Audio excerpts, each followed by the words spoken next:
welcome to another episode of the Black Retreat. I am your host, Mesha L, and this is my absolute special guest, Astin Beal. I'm so excited to have you. I'm excited. So, I always started off with how I met my guest. Mm-hmm. Fun fact, we just met today, but Technically in person. Yeah. But we actually met on, I guess it would be Zoom. Yeah. Yeah, we were both writing on a show called Blacker the Berry, and he commissioned us to write on that show, and we were in a Zoom group. Yep. And then we ended up breaking up into a smaller group. And I think that's when we clicked. Yep. Yes. Yep. So what did you think of me when you first... No, I'm kidding. No. It's like, we gonna go there already?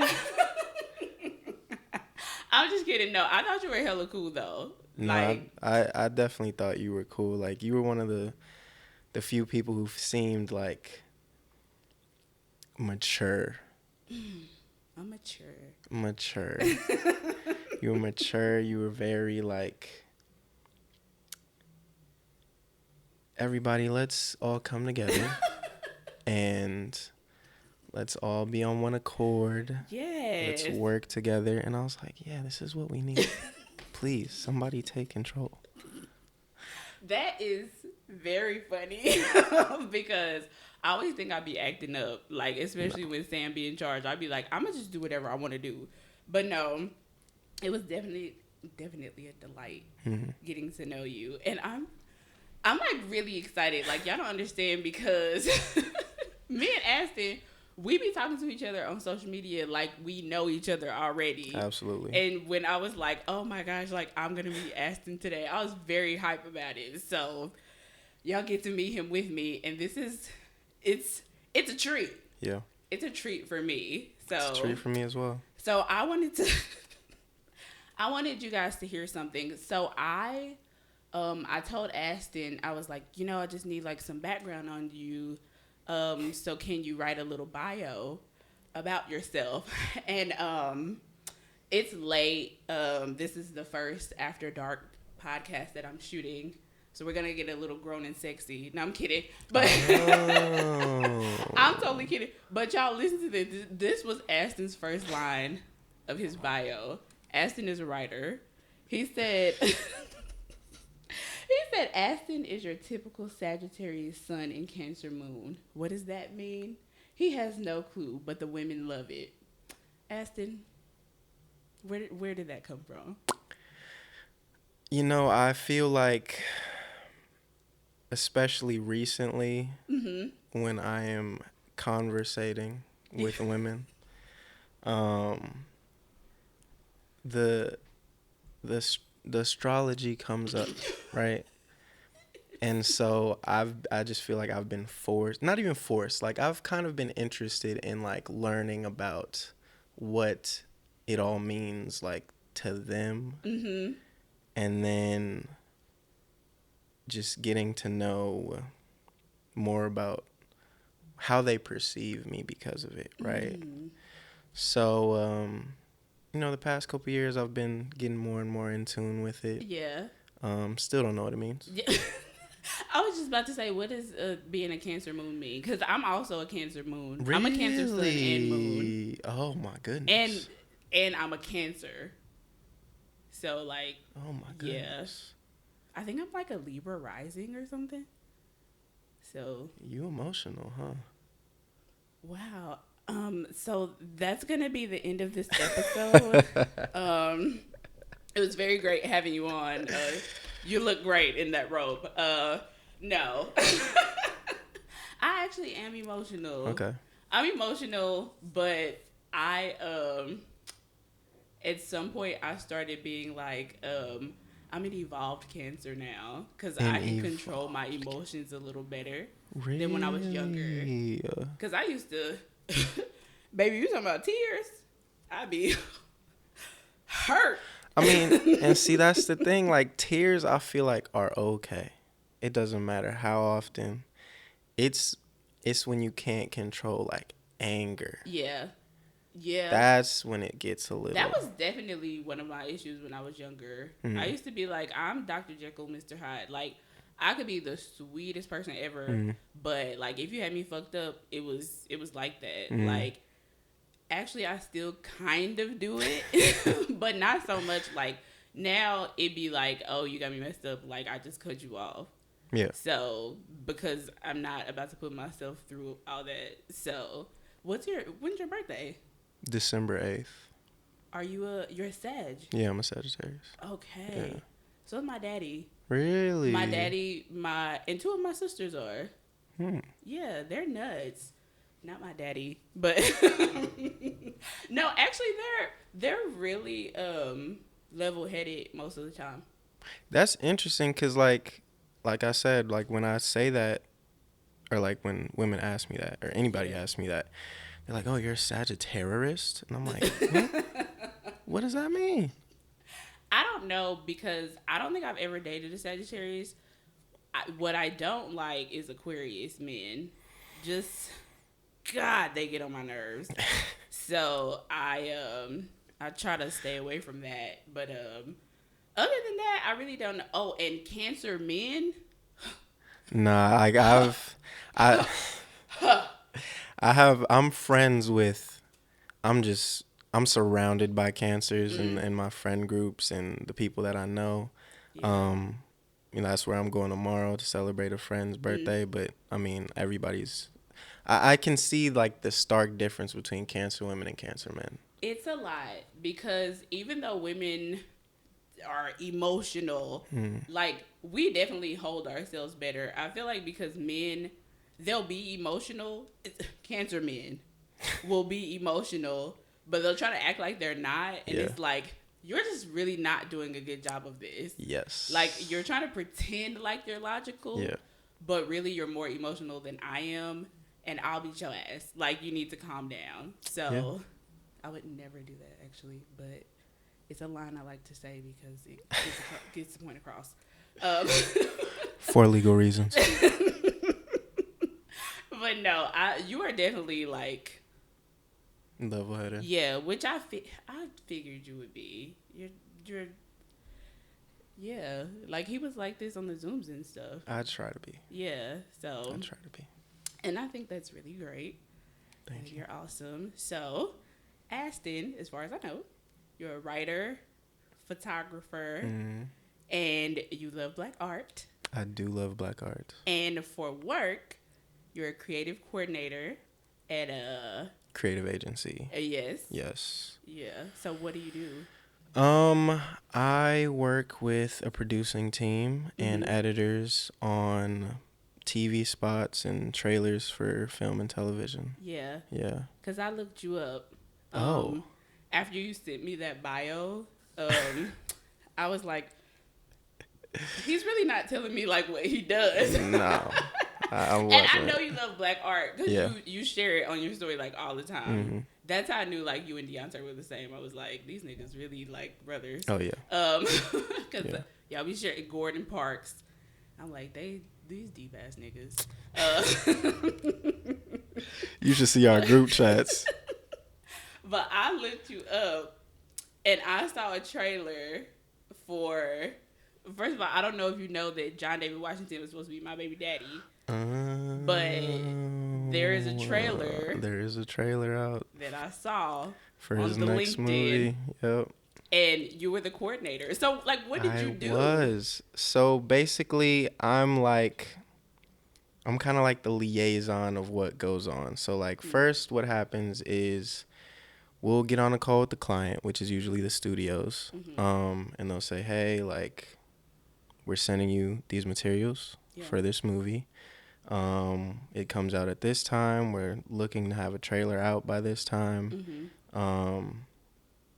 Do you guys mind just starting on a trailer? And these are the things we're looking for music, for themes and story. These are the things we don't want in the trailer. And then we'll take that, we'll discuss as a producing team, and then we'll go out to our in-house editor, whoever we feel is going to be best for that. And my job is to just make sure everything runs smoothly, that the editor gets all the materials they need from wherever. And then I'm also sending our cuts to the client, making sure they get everything. And then it's just a process for weeks on going back and forth with the client of, hey, do you like this? What do you like? What don't you like? Yeah. Let's recut it. Yeah. Until finally we lock and we finish it, and then that's what you guys saw was that final trailer. So. And it's very fire. What's the movie called? The Creator? The Creator, yes. Yeah, I was like, it seemed very like faith-based. Interesting that you would say that. And then because I was like, it's called The Creator. Yeah.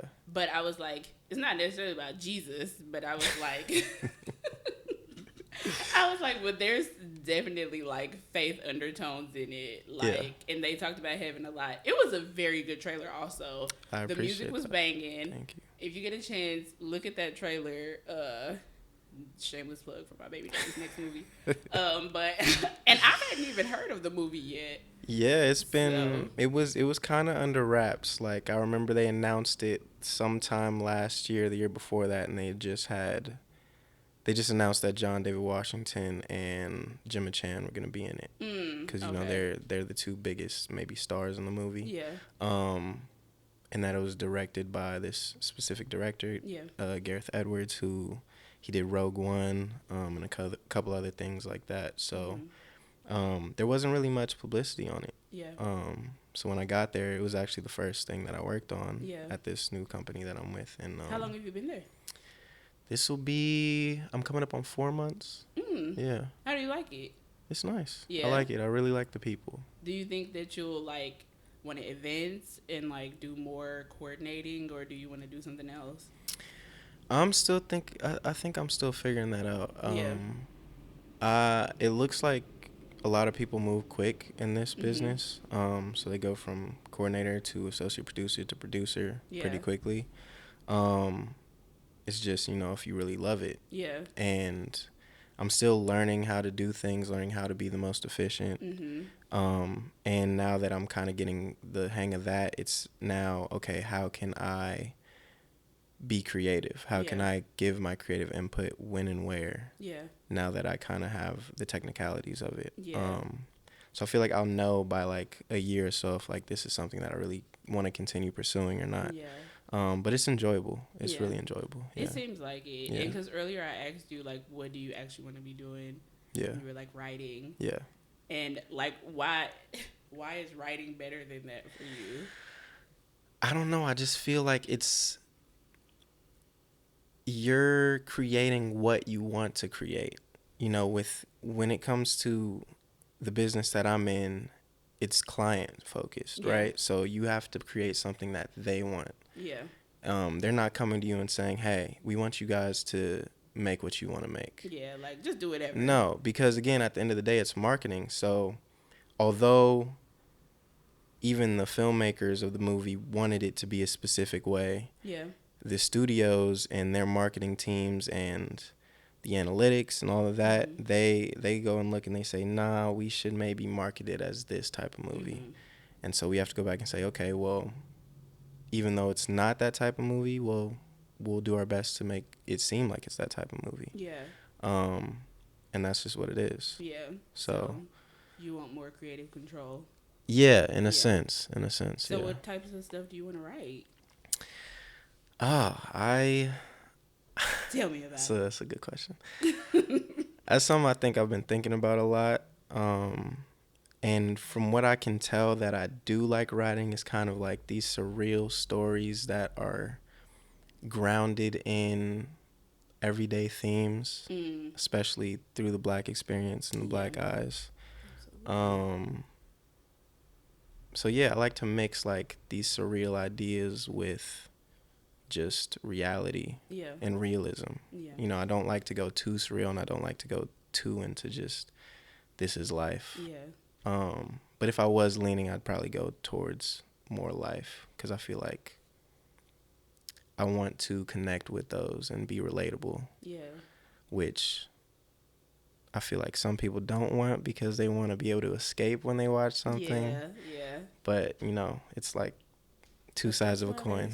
so many different genres. There is. Though. There so, is. because Yes. there's definitely people who, want real life stuff. Because most of the stuff that I write is based on real life, Mm-hmm. and I think that there's a lot to learn from, just everybody's basic experiences for life, especially being Black. Like, yes. we got all types of experiences. Yes. So I feel like you just can't run out of content. Mm-hmm. But also, being a writer, financially, sometimes just don't be working. Yeah. So always have a backup plan, guys. Yes. You're gonna be in LA, because I feel like to be a successful writer, Mm-hmm. like making good money, like, geez, you gotta go through it. Mm-hmm. Hence the writer strike at this point. Yeah. But I feel like, do you just want to solely write, or do you want to do other stuff? I've been trying to think if I want to be a writer-director, because directing is a whole nother can of worms. Yeah. That's a dedication. Yes. But you can do it, though. I don't know. That's the thing. I don't know if I'm built for that. Like, you're responsible for a lot of people. But the good thing about directing is, though, you have a lot of support. You do. Basically, it seems like, I ain't no director, but, like, it seems like when you're on set, like, everybody just has to do what you say. So it's like, you do have more creative control for one. But for two, like, if you wrote it and you directed, like, you can definitely get your point across more. Yeah, that's very true. That's very true. Don't do the thing. I feel like if I was a director, I'd be the type to be like, what do you think? This little stupid bug. It's all right. He could chill. I hate it. You're messing up the shot. No, but go ahead. You want to be the star for real. But yeah, I'd probably be the type of director who's like, what do you think? What do you think? Yeah. More collaborative. And because of that, like, I probably would want to come in as a directing team, like maybe with a partner. Yeah. Even writing wise, I think about that because I mean it's hard to just break story by yourself. It is. So but you can do it though. I think that sometimes we think we need other people for stuff. Mm-hmm. That's one of my biggest. I'll be like, nah, I can't do this. I need. Yeah. But you can though. Like if you step out there and do it, like you can get it done. Especially if you have to. Yeah. So I don't know. I think you would be a great director. I appreciate that. And I would like to see something else you've written other than the episode that we wrote together. Yeah. That was amazing. That was, oh my goodness. It was chef's kiss. Literally perfect. Like, who's a better team than us? Nobody. And that one guy. Yeah. I don't remember his name. But we were great. Yeah. So, but no. Do you feel like, so where are you from? You're from here, right? I'm born and raised LA, yeah. Yes. So, what made you stay?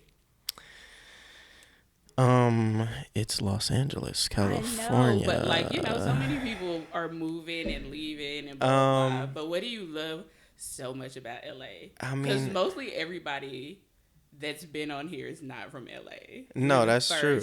That's true. But then they came here. Yes. So exactly. Why did y'all come here? Is the real question, right? Right? Are you like, y'all need to leave? Like, no, I'm not one of those. Like, I mean, not y'all, because I love all of y'all. Not us. But some of y'all, not y'all either. But some of y'all who's surrounding y'all, y'all need to leave because you don't even like it here. Yeah. You just come here and then you complain. So why are you here? Yeah. Are you like annoyed by people who not really experiencing LA? They just experiencing like. They'll be in Burbank. Yeah. Like Beverly Hills. That's my thing is, especially my people of color, right? Yeah. If you come here and you're saying, oh, I don't see people like me. We don't have the type of food that I would enjoy. Yeah. But you're staying in a 3-mile radius of where you live, north of everything. Yeah. Then you're not experiencing anything. No. You have to get out of that. Los Angeles is huge, and I think a lot of people don't understand that when they come here. Yeah, it's ginormous. So I'm a little annoyed because of that. Yeah. Yeah. You said you're annoyed? Yeah. Yeah? Yeah. By people? By people. Yeah. You should be. Complaining. Yeah. About Get on their head. About this great city, this great county that has so much to offer. Yeah. So Yeah. I put understand. respect on LA name. I mean, everybody want to come here. What you come here if you complaining for? Exactly. Shoot. I don't know, but that's definitely one of my issues because like right after we graduated and it was COVID. Mm-hmm. And then I was like, damn, like I was all like, after we graduate, I'm gonna explore LA and blah blah blah. But then it was like I got very used to just being Yeah. in my four corners and I'm like, but you have to know that there's so much stuff Yeah. here. Like just a couple weeks ago, like I was in downtown LA, and we did the whole rooftop thing, Mm-hmm. and it was like amazing. Mm-hmm. And I was like, this is what I moved to LA for, like these types of experiences. But I do think that like a lot of people come and it's like, oh, I'm just coming here to make it, Mm-hmm. and it's like, yeah, but there's a whole bunch of other stuff to do as well. Yeah. Like there's never not anything to do here, so it's literally just you deciding Yeah. that that's not what you're gonna do. Exactly. So, but I love that you love LA. Yes. I think that's great. Okay. I'm kind of hearing that you don't love it. I do. Okay. Even when I go home and they be like, "So like how's LA?" and I'm like, "It's perfect, actually. Thanks a lot." So, no, I love LA. I just don't do enough. Mm. But that's on me cuz I be like, "Oh, I just don't." Feel like But it. I feel like cuz I'm old. You are not 'Cause I'm old. There is something about being in your 30s and just not wanting to be around like people. And I'm like, if I can do something specific, like Okay. like I went to the Black Boy Art Show. Mm-hmm. I like stuff like that. Like it's this event. Mm-hmm. There's a time, Mm-hmm. and I'm gonna go home at this time, and I had a good time. Okay. Like, but just like, oh, we finna go to a day party, like. I don't know. I hear you on that. I'm like, what's the parking situation look like? And like, You gonna have to Uber. like, You gonna have to and Uber. that's another thing. Everything is expensive. It is. Literally, the only reason I don't be out is because everything's expensive, Yeah. and I'm old. Like, it don't have nothing to do with LA because I be doing the same thing in Kansas City. Okay. So, yeah. No, baby, I ain't tripping off your city now. All right. No. I was just making sure. No. Just making sure. I would absolutely never. Okay. But no, I feel like it's great that you're like from here. So do you feel like you got to experience things firsthand as far as like the industry, or do you feel like you were just as like do you feel like you had better opportunities because you were already here, whereas the rest of us were like trying to get here? I would say maybe. Like, obviously, I don't know experience wise, like coming from y'all, like Yeah. somebody coming to LA for, Yeah. looking for, hey, this is my dream, this is what I want Yeah. to do. But I was also like, I also figured out kind of later that I wanted to go into the industry When and was pursue entertainment. Probably like my junior year of college. Yeah, sophomore, junior year, in between that. What did you want to do before that? Before that, I wanted to go into sports medicine. Oh. Yeah. Interesting. And then I took that organic chemistry class for 2 weeks, and I said, nah, I don't think I can do this. Yeah. It's awful. And a couple of my friends were taking these classes at the film school, and I was like, oh, that's a thing? Like, you could have a career out of that? What kind of careers can you get from that? And so I would just sit in on classes, and then I was like, oh, I actually want to take a couple of these classes next year. Yeah. And so I switched my major to communication because the film school at USC is a 4-year program. Oh, okay. So if I wanted to transfer in, I would have had to do extra years, and I ain't got the money. I had the money. I already didn't have the money. Yeah. I was already taking out loans. Yeah. Right. So I was just like, okay, what I'll do is I'll minor in cinematic arts so I could take those classes, but I'll like pair it with communication because I can just go straight into that. Dope. And so that's what I did. And after my senior year, I did an internship in the industry, and I was like, okay, I like this. I think I could make this work maybe. Yeah. But yeah, before that, I didn't really think about working in entertainment. Didn't even cross my mind. Yeah. Yeah. That's kind of how I was, because I got my bachelor's in English, Mm. and it wasn't until I was looking for master's programs that I was like, oh, like they have film schools, like, and I can get a screenwriting Yeah. degree. That's cool. Mm. Cause I just be watching the same TV shows over and over again. So like, I was like, I didn't know this was a Yeah. thing. But do you feel like, um, did you ever feel like you were behind the curve because you started like when you Later. were kind of later? Yeah. I did, and I still kind of feel like I'm behind the curve. Like I have a lot of people who are around my age now who are like in more just slightly senior roles, or Mm-hmm. what they did is they went the agency route, Yeah. which is, typical. Yeah. But I was scared. I was like, look, Yeah. somebody throw a stapler at me, I don't know what I'm gonna do. So I never went the agency route. And I was like, look, if I can dodge that and make it Yeah. work, then I will. And Yeah. so, But you seem to, like, when I was creeping on your LinkedIn, mm, I was like, your trajectory, it seemed like perfect. Like, you literally went from like your internship and everything like coincided. And I was like, wow. Like, yeah, and all of your jobs were in the industry. they were. Yeah. I mean, the thing about the industry is like the skills that you acquire and it on your resume, Yeah. all these different roles, it's kind of hard to like switch out of it. Yeah. So I was like, you know what, even during the hard times like with COVID, Yeah. I was like, try to stick with this and maybe do freelance, because I just can't imagine trying to get a different role in a different type of realm Yeah. with this type of experience. Yeah. So I mean, I stuck with it, and that's how I got here. Yeah. Yeah. And I think that's dope. Like, Yeah. do you feel like you're successful at this point? I wouldn't say so yet. No. No, not yet. What do you think success is? What does it look like for you? Success for me would be spearheading like my own projects. Mm. Probably would be success, and like actually finishing them. Like I have Yeah. I have a problem with not finishing Yeah. things. So We all actually, do. yeah. Yeah. I have like 17, like, I always be like, Sam, I got this idea. Yes. And he'd be like, okay, like, you have an idea every other week. Yeah. I'm like, well, gosh. Is that a problem? I have ideas. Like, you just need to be on board for whatever I decide to do. Exactly. So, I don't know. I think that it's very commendable that, like, because when I was looking at it, I was like, a creative coordinator, I feel like it's not something that you automatically think, like, oh, like, when I get in the industry, I want to do this. Mm-hmm. Like, because a lot of those, like, other jobs, Mm-hmm. people don't even know they exist half the time. Yeah. So, like, that was very cool to me, because I was the same. Like, I was like, I don't really want to work for an agency, like, because people get on my nerves. Yes.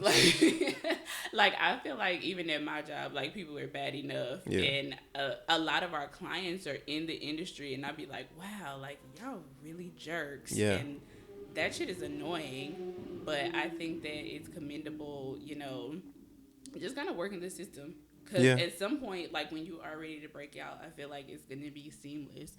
Like, and you're already writing and stuff. Yeah. You're literally in... Yeah. But you're also making a lot of connections, though. No, that's very true. Yeah, that's so, very like, true. because I feel like that is super duper important. It like, is. because most of the time it's who you know. Yeah. So, I don't know. I think you're doing great. I'm trying, just out here trying to survive. I think that, okay, so, let me see. I was going to ask you something, but I feel like I already asked you. Ask again. No, I was gonna say, how did you get started? But I pretty much already asked you that. I feel like, no, I think I asked you when you got started. You asked me when, but I think I kind of said how I got started. I mean, I could go into more detail, like in the industry itself. Yeah. Because like you definitely, it's like you started at school, but like how did you like get that first like gig? Yeah, so my first gig was in development as an intern at Stars. Mm. and I was a huge fan of Power, Yeah. and Who I wasn't? I saw it like during my last year. I was like, oh, like this would be really cool to get. Like I need to get my resume ready. I don't know Yeah. what to say, Yeah. but like I really worked on a cover letter for like a month, and I Yeah. sent it, and I got a call for the interview, Mm-hmm. and at that time, I think they were kind of trying to embrace telling stories from a lot of people of color, Yeah. storytellers, and minority storytellers.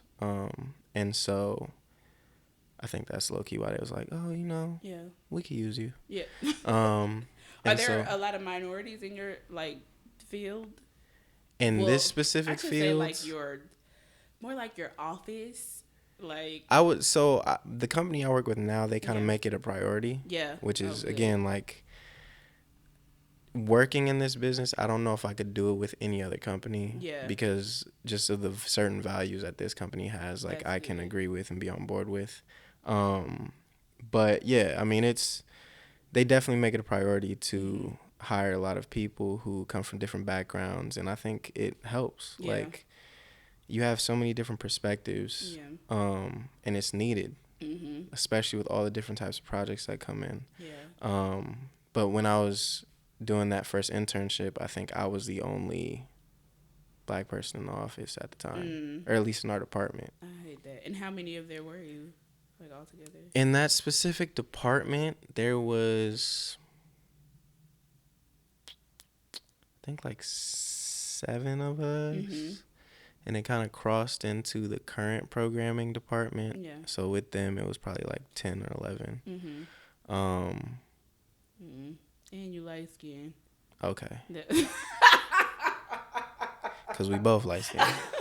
But I'm a light skinned woman. That's very true. It's a little different. It is. It's very different. But no, it was. Well, if I'm also including like current programming, it was like 3 of us because two were assistants. They were both black women, great black women. And then there was me who was an intern. So that was who we were at the time. But I'm sure like they changed that because again they were starting to embrace a different Yeah. trajectory of what they wanted to do with that. Yeah. Do you feel like studio. you have more of a voice at the place you're at now? Yeah, I do. I think they try to encourage me to have a voice, especially when it's needed on certain projects. But that's something like I struggle with is like I was when and literally just about to where. say like, cause you're so like, Yeah, I'm kind of laid back. yeah, Like I don't want to step on toes. Like that's a yeah. big thing about me. Step on toes. I know I should, right? Like, But I just don't. Like I see so many people and I'm like, dang, I was really bold that you said that. yeah, But like you also are noticed now. Like they actually got to hear your perspective. yeah. But I'm just like, I'll just keep it in my back pocket in case they ask me for my perspective. But I know I shouldn't be doing that.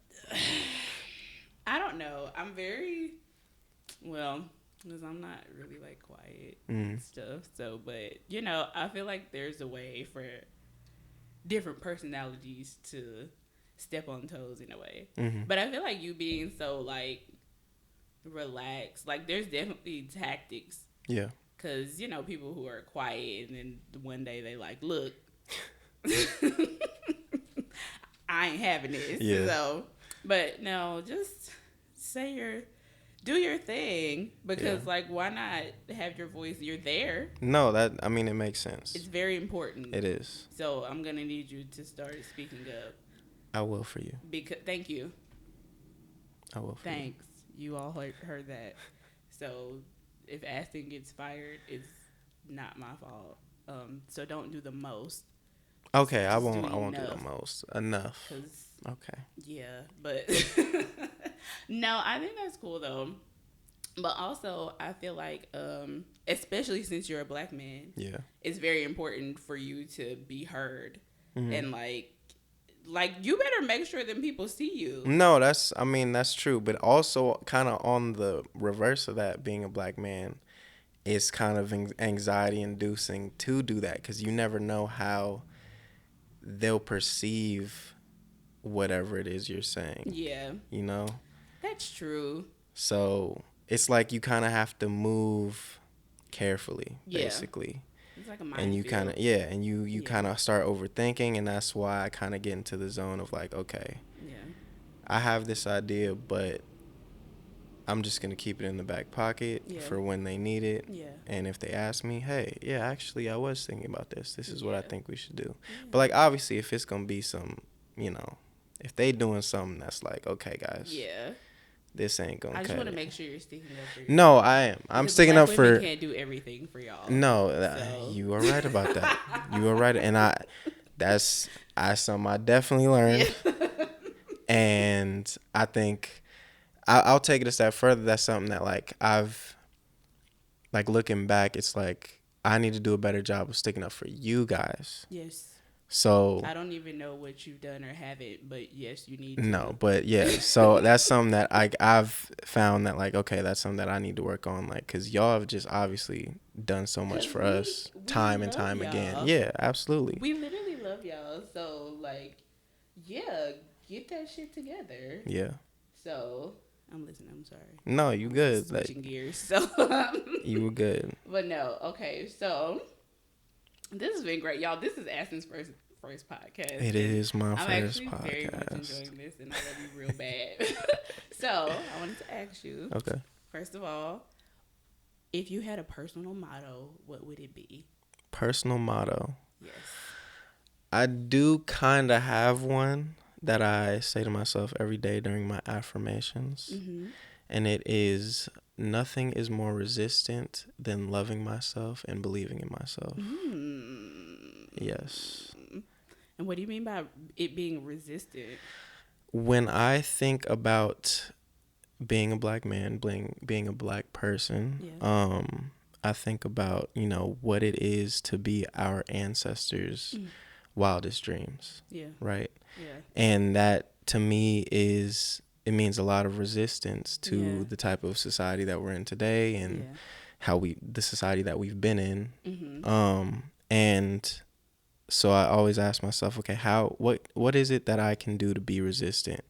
Like, not everybody is going to be Malcolm X, Kwame Ture, Assata Shakur. Like, not everybody's going to be them. But I think we can all do something in our daily lives to resist. Yeah. And that's something that I found powerful, especially as somebody who's like, who's grown up kind of being insecure in who they are because you're black in a lot of these white spaces. Yeah. So kind of trying to unlearn all of that and say to myself, okay, well, if I just make it a priority to love myself and believe in myself and all the things that I'm doing today, then that's being resistant. Yeah. To whatever powers that be. Yeah. So that's the motto that I live by. Yeah. Is there anybody that was like influential in you, I guess, like coming into your own, like whether they be close to you or famous or whatever? It's a good question. Coming into my, I feel like I'm still actively coming into my own. Yeah.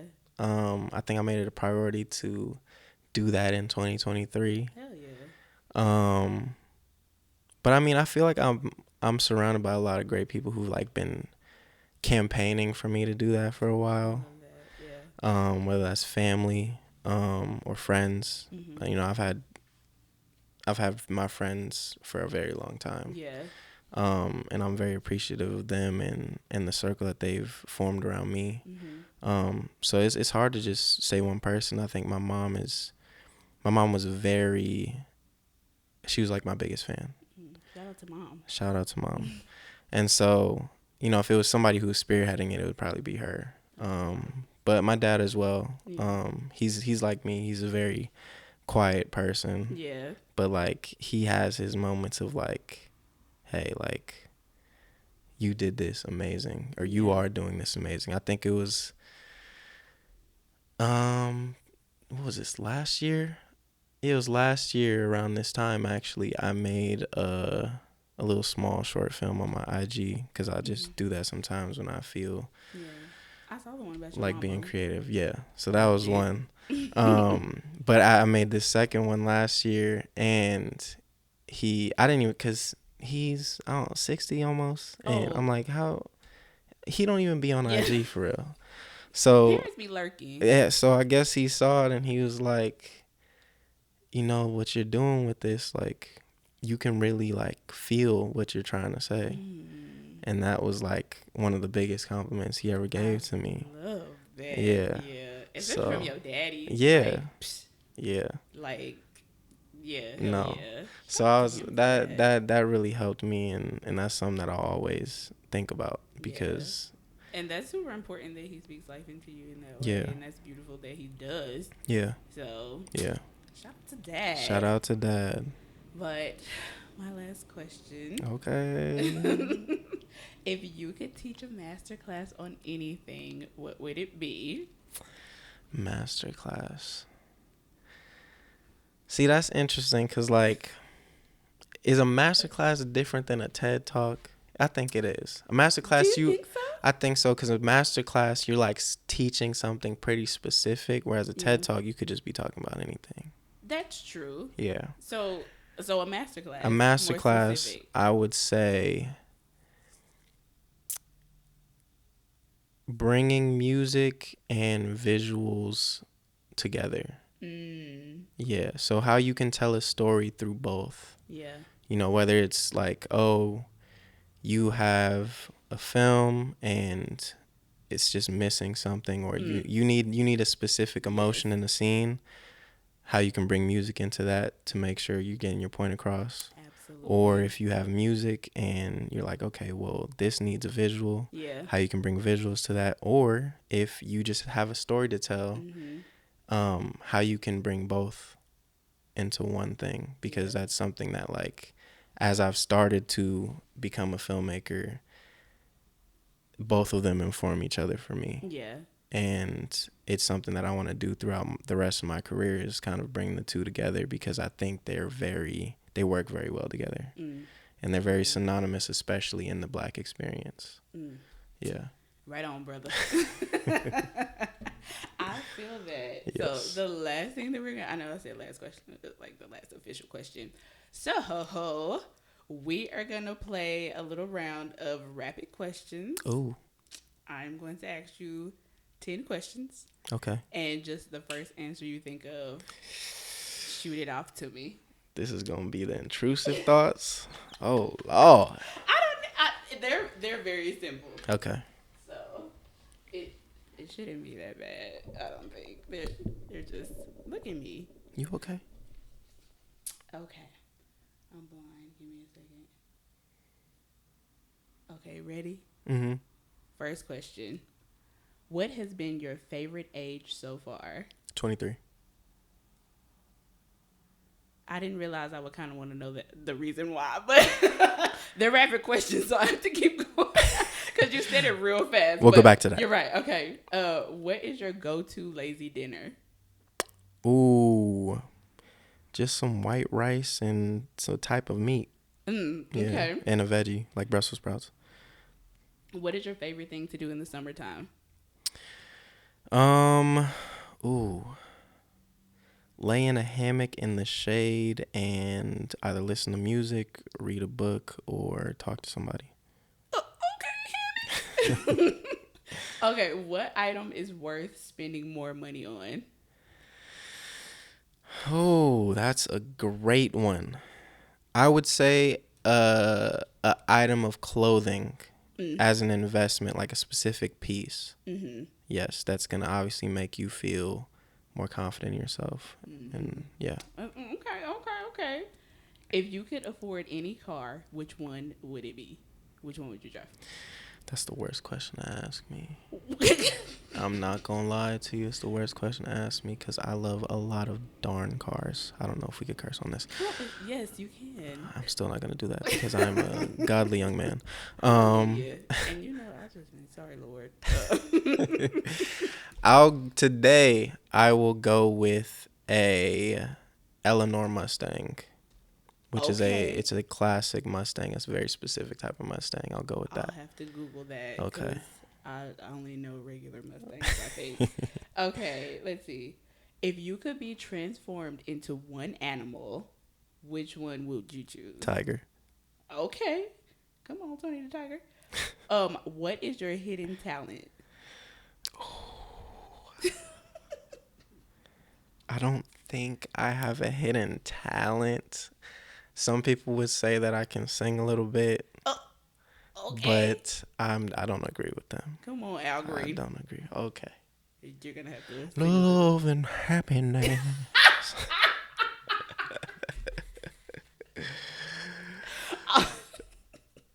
I'm dead. Yes, but I love that. Okay. Finish the phrase. The way to my heart is. An oxtail plate. Oh, that's a good answer. That is good. Okay. Is your bed made right now? It actually is. Okay. What is your favorite body part? Oh my goodness, wait. Is okay, see you I did say we were getting grown and sexy, but I didn't mean it. so this is on me.